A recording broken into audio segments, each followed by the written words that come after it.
ورحمة الله وبركاته. للأسف حمزة الفيلالي تشد هذا الصباح بخصوص الشكايات اللي كانوا ضده ديال الشيكات.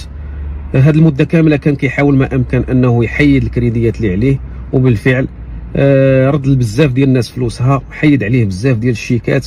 كاين الناس اللي عطاها ماتيريال ورد ليها فلوسها بفضل بزاف ديال الأشخاص اللي كنعرفهم واحد بواحد، كل واحد بالاسم ديالو.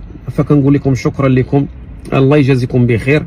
وقفوا وقفة رجل واحد لأنهم كيعرفوا بأن حمزة الفيلالي إنسان طيب والله يعمرها دار، وماشي ديال هذا الشيء، ماشي من عويده أنه يدخل على شي حاجة ولا شي بروجي بحال هذا الشيء اللي دار.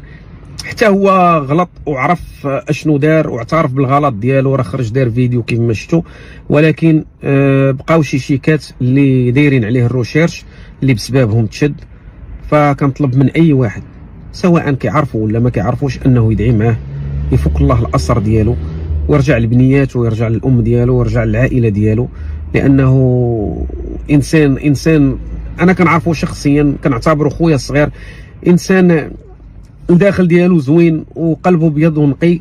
فكنطلب من الله انه يتجاوز هذه المحنه هذه.